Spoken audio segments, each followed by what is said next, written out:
오늘은 2024년 10월 1일입니다. 넥스틴에 대한 분석을 시작해 보도록 하겠습니다. 보시다시피 3분기 당기순이 급증하고 고객사의 HBM 투자로 인해서 공급처가 확대가 되고 있고 경쟁사의 유일한 업체다라고 제가 얘기를 해드렸습니다. 어, 참고로 반도체 회사예요. 반도체 정확하게는 반도체 전공정 검사 장비 업체고요. 최근에 SK 하이닉스를 필두로 해서 어, 반도체의 겨울이 오고 있다라고 얘기가 나오게 되면서 SK 하이닉스가 급락하는 모습을 좀 보여주었고, 그러자 이제 골드만삭스에서는 아니다, 괜찮다, 반도체 내년까지 굉장히 좀 좋아질 거야라고 얘기가 나오고 있죠. 중국과 미국의 반도체 전쟁 이슈가 계속적으로 있음에도 불구하고 결국은 3분기 실적이 좋아지는 종목 위주로 좀 보셔야 되는 게 아닐까라고 생각을 하고 있습니다. 그 중에서 시장이 조정을 받았음에도 불구하고 주가가 상승을 하고 있는 넥스틴인데, 보시게 되면 2010년 6월에 설립이 되었습니다. 오타가 좀 있고요. 2012년 10월 26일 날 넥스틴으로 상호를 변경을 했고, 최대 주주는 지금 APS 홀딩스 외 14인이라고 되어 있는데, 주요 주주를 보게 되면 APS 홀딩스, 박태훈 씨, AP 시스템 3인이 29% 이상을 보유를 하고 있습니다. 하나 더 확인해 봐야 될 건 APS 홀딩스가 APS로 2023년 4월에 사명이 변경되었다라는 걸 참고를 해 보신다라고 하면, 최대 주주는 APS, 박태훈, AP 시스템 3인이 29% 이상을 보유하고 있다. 이렇게 해석을 하시면 되겠죠. 매출을 보게 되면 그냥 이런 종류의 매출이 나온다라고 생각을 하시면 될 것 같아요. 이건 이지스라고 얘기를 하는데, 이지스 DP, 이지스 2, 이지스 3, 아이리스 이렇게 보시면 되는데, 올해 2024년 반기로 보게 되면 이지스 2와 이지스 3에서 매출이 대부분 나온다라고 보시면 됩니다. 그래서 반도체 전 공정 패턴 결함 검사 장비라고 보시면 될 것 같고, 웨이퍼 표면에 형성된 전기 회로의 이미지를 찰상하고 반복되는 동일한 이미지를 서로 비교해서 차이점을 찾아내는 장비. 웨이퍼 표면에 형성된 전기 회로의 찰상 이미지를 얻는 방법에 따라서 전자선 검사 장비, 광학 검사 장비 이렇게 나누어지는데, 전자선 검사 장비는 연구 목적으로 대부분 쓰입니다. 넥스티는 참고로 광학 검사 장비 업체입니다. 참고를 해주시면 좋을 것 같고, 검사 장비는 양쪽으로 보통 다 쓰인다라고 보시면 돼요. 다 쓰인다라고 보시면 될 것 같고요. 좀 넘어가 보도록 하겠습니다. 넘어가 볼게요. 그래서 광원에 따라서 DUV, 딥 UV. 그래서 요게 DUV 검사 장비고, 그 다음에 밑으로 보시게 되면 다크와 브라이트 얘기가 있는데, 구분을 이렇게 한다라고 보시면 될 것 같아요. 어려운 내용은 아닙니다. 참고로 정확하게 어떤 일을 하는지를 좀 얘기를 해 드릴게요. 지금은 반도체를 적층을 하고 있죠. 무슨 얘기냐면 위로 이렇게 쌓아 올린다는 얘기예요. 위로 이렇게 쌓아 올리는데, 이게 다 따로 놀면 안 되잖아요. 다 따로 놀면 안 되기 때문에 하나하나에 이렇게 정확하게 회로가 일정해야 돼요. 일정해야 되는데, 이게 하나라도 좀 오류가 난다라고 하면 불량품이 되겠죠. 이렇게 나오는 불량품이 전체의 40%를 차지합니다. 그렇기 때문에 하나하나 공정이 지나갈 때마다 이 패턴 검사를 시작을 하게 돼요. 결함이 있는지 없는지. 그래서 결함이 있으면 그거는 당연히 불량품이 되겠죠. 그래서 이게 끝에까지 이렇게 필름 공정까지 검사가 계속적으로 진행이 되는데, 이 검사를 하는 게 이지스라는 장비라고 생각을 하시면 됩니다. 그래서 패턴이 결함이 있는지 없는지를 검사하는 장비다. 이렇게 보시면 될 것 같고요. 이거는 다트와 홈페이지를 통해서 보시면 되고요. 근데 제가 생각하는 건 3분기 실적이 이제 나오기 시작을 할 거예요. 왜냐하면 9월 30일이 지났기 때문에. 그래서 저는 재무제표에 좀 더 집중을 해보려고 합니다. 재무제표를 확인해 보게 되면 뭐 자산은 계속적으로 늘어나고 있고요. 부채도 역시 소폭 늘어나는 모습을 보여주고 있고 자본도 역시 늘어나는 모습을 보여주고 있는데 부채 비율 보게 되면 19%밖에 안 돼요. 굉장히 좀 안정적인 회사다라고 보시면 될 것 같고 유보율도 2000%가 넘게 쌓여 있기 때문에 이 부분도 뭐 안정적이다 이렇게 볼 수가 있을 것 같죠. 2022년에 7월 자이시스 소규모 합병을 했고요. 2023년 6월에 경기도 용인 토지 및 건물 양수를 하게 되면서 자산과 자본이 늘어나고 있다라고 보시면 좋을 것 같고 배당은 500원 정도 합니다. 전체적으로 뭐 0.85%의 배당 수익률이라고 보는데 뭐 시장에서는 1%로 보고 있는 경우가 많다라고 생각을 하시면 좋을 것 같고요. 실적 확인해 보게 되면 2024년의 실적이 상당히 좋았습니다. 매출액이 처음으로 1000억이 넘어갔고요. 영업이익이 처음으로 500억이 넘어갔고요. 당기순이익이 434억이었습니다. EPS는 4,000원이었고 BPS는 1,000원이었는데 2023년에 보게 되면은 디램 감산으로 인해서 실적이 하향 조정이 되었고요. 2023년부터 AI로 인해서 HBM 이슈가 진행이 되고 있죠. 그러다 보니까 턴 어라운드가 되고 있고 지금은 8단으로 쌓고 있는데 12단으로 2025년은 변경이 됩니다. 그렇기 때문에 2025년의 실적이 아마 사상 최대의 실적을 달성을 할 것으로 예상이 되고 있습니다. 그리고 분기로 보게 되면 2분기 실적이 굉장히 좀 안 좋았어요. 그 이유는 신규 장비 개발에 따른 연구비가 증가가 되었고요. 그 다음에 복리후생비에 따라서 일회성 비용이 반영이 되게 되면서 2분기의 실적이 굉장히 안 좋았습니다. 뭐 거기에다 또 다른 이슈가 하나가 더 있는데 그거는 좀 이따 말씀을 좀 해드리도록 하겠고 어떻게 됐든 실적이 급감을 했습니다. 그런데 3분기가 되면서 다시 한번 실적이 턴 어라운드가 예상이 되고 있는 모습을 보여주고 있고요. 그래서 EPS 같은 경우는 92에서 917억까지 7원이죠. 늘어날 것으로 보이고 있는데 거의 뭐 EPS는 10배가 늘어날 것으로 예상을 하고 있는 상황이고요. 4분기에도 실적이 커지겠죠.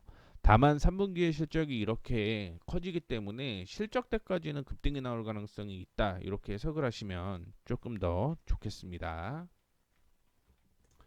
그래서 예상치를 확인을 해보게 되면 이지스 매출이 거의 한 2배 정도 늘어날 것으로 보이고 있고요. 신규 장비도 역시 한 2배 정도 늘어날 것으로 보이고 있습니다.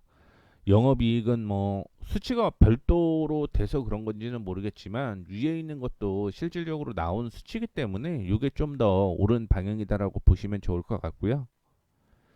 다만 이제 밑에서 보게 되면 3분기 실적이 4분기로 이연이 조금 된 것 같기도 해요.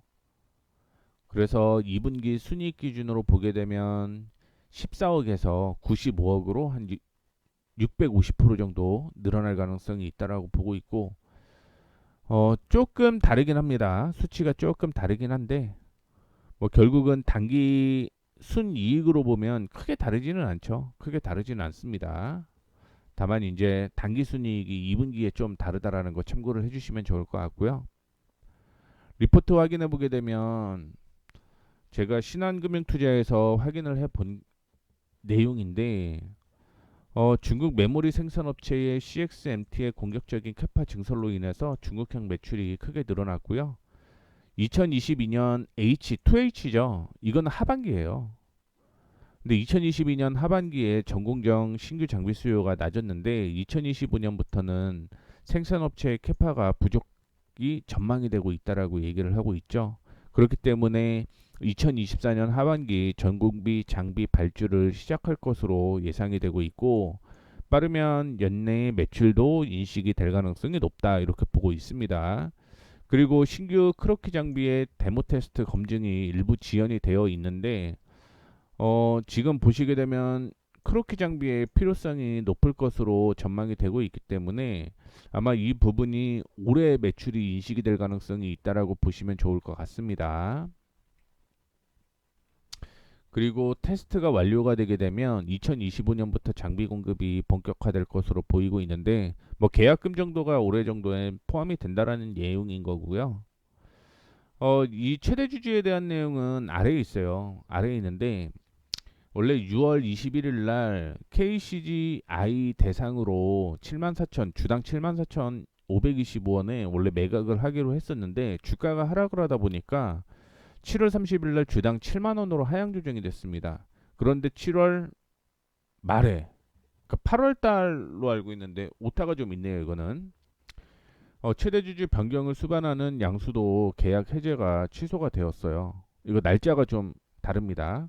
그리고 APS 홀딩스에서 KCGI 대상으로 유상증자를 하려고 했는데 이것도 철회가 되었습니다. 그래서 왜 철회가 되었냐, 왜 매각을 하려다가 매각을 안 하냐, 요거를 확인해 보려면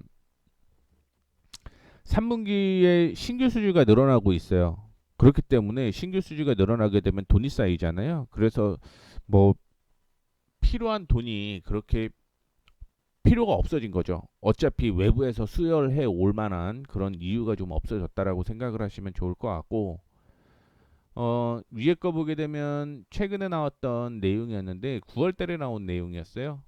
자기 주식을 50억을 취득을 한다라고 얘기를 했잖아요. 근데 자기 주식 취득하는 건 계약을 맺는 거죠. 그리고 직접 취득하는 게 있습니다. 계약을 맺는 거는 증권사랑 계약을 맺는 거고요. 직접은 당연히 넥스틴에서 직접 취득을 하는 거죠. 근데 이 증권사에 계약을 체결을 하는 건 무조건 사야 될 필요성이 없다라고 보시면 됩니다. 근데 직접 취득하는 건 무조건 사야 돼요. 아니면 벌점 먹어요. 그렇기 때문에 자사주를 직접 취득한다라고 내용이 나오게 되면 일반적으로 주가가 상승할 가능성이 높다. 이렇게 해석을 하시면 좋겠습니다.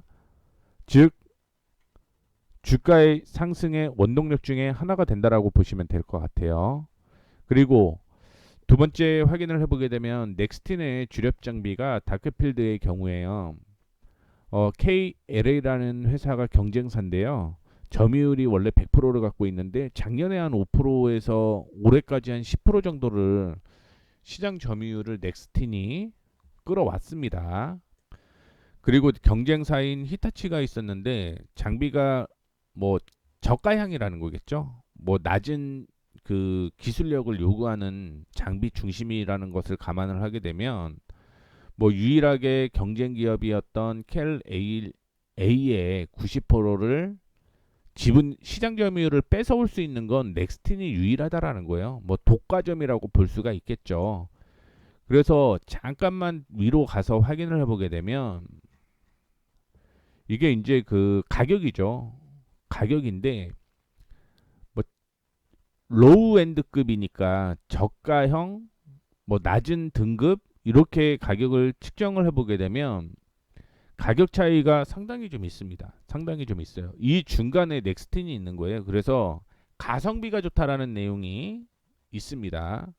그래서 시장 점유율을 뺏어올 수 있다라고 생각을 하시면 좋을 것 같고, 아마 KLA의 장비의 한 60에서 70% 수준이 넥스틴이 판매하는 가격이라고 보시게 되면 똑같은 장비 역할을 하는데 똑같다라고 한다면 당연히 가성비를 찾을 수밖에 없겠다라는 내용인 거겠죠. 그래서 지금 넥스틴이 유일하다라고 얘기를 하는 거고, SK 하이닉스가 2023년 2분기 3분기에 감산을 했어요. 참고로 하이닉스에서 넥스틴이 나왔다라고 보시면 될 것 같고, 그러면 주 거래처는 당연히 SK 하이닉스가 되는 거겠죠. 그래서 2024년에 지금 캐파가 늘어나게 되면서 뭐 2025년 1분기 상반기까지 신규 투자가 계속적으로 늘어날 가능성이 있다라는 겁니다. 그래서 공격적으로 증산을 하고 있기 때문에 중저가 제품이 대응을 하고 있다라는 내용인데, 이렇게 그 신규 투자가 이루어진다라고 하면 당연히 검사 장비가 늘어날 판매를 할 수 있는 대수가 늘어날 것이다라고 얘기를 하는 거고요. 2025년에 또 다른 변수는 뭐였냐면 2024년에 지금 HBM3E 수요가 8단 중심이었다면 2025년에는 12단 중심으로 변화가 예상이 되고 있습니다. 그렇기 때문에 장비 공급 대수에 대한 기대감이 있다라고 보시면 될 것 같고, 이렇게 적층 단수 확대는 웨이퍼 휨 현상을 유발할 수가 있어서 경쟁사 대비 우위 기술을 가지고 있는 크로키 제품은 고객 사양 콜테스트 통과 가능성이 높다라고 얘기를 하고 있는데, 원래 7월 달에 콜테스트가 일어나고 3분기에 마무리가 좀 돼야 되는데 이게 좀 이연이 됐다는 얘기인 거예요. 그동안 뭐 7월 8월 달을 확인해 보게 되면 인공지능 피크에 대한 기술주 피크에 대한 이슈가 있었기 때문에 콜테스트가 좀 연기가 됐다라고 보시면 좋을 것 같고요. 그 다음에 아이리스라는 제품도 있는데 이것도 역시 콜테스트가 3분기까지 마무리가 됐는지 안 됐는지는 모르겠습니다만 이게 마무리가 된다라고 하면 연내 매출 가능성이 높다, 뭐 이렇게 볼 수가 있는 거죠. 그리고 지금 저는 좀 제가 구하는 공식은 역사적으로 PBR이 어디 수준에서 움직였는지, PBR이 어디 수준에서 움직였는지, PCR, PSR이 어디 수준에서 움직였는지 이거를 찾고 있는 거예요. 그 기준에 현재가가 이 가격이었을 때 PER이 14배였고요. PBR이 3배였고요. PSR이 5배였고 PCR이 13배 수준이었는데 이 역사적인 걸 가지고 목표가를 구해 보게 되면 54,000원에서 11만 1,000원 사이, 7만 3,000원에서 15만 1,000원 사이, 그 다음에 5만 원에서 10만 2천원 사이에서 주가가 움직여야 된다라고 얘기를 하고 있는 거예요. 근데 이거를 잠깐 확인해 보겠습니다. 2023년에요. 9만 2천원대까지 올라갔어요. 그러면 실질적으로 버려야 될 게 있는 거죠. 이 PCR은 버려야겠죠. 이게 9만 2천원인데 240만 원을 얘기를 하고 있는 이것도 버려야 되는 거고, PBR도 저는 버려야 된다라고 생각을 하고 있습니다. PBR도 버려야 된다. PBR도 버려야 된다. 결국은 PER과 PSR을 통해서 목표 주가를 설정을 하는 게 낫다라고 보고 있는데, 자, 그 이유 중에 하나가 HBM을 비롯한 반도체는 성장성을 중심으로 보는 게 바람직합니다. 아직까지는 성장주라는 거겠죠. 그렇기 때문에 과거 92,000원대까지 상승을 한 것을 비슷하게 적용을 해보게 되면 PER과 PSR을 중심적으로 보는 거고요. 그러면 올해 아무리 많이 올라간다라고 하더라도 10만 원을 넘어가게 되면 그때부터는 피크일 가능성이 있다라는 겁니다.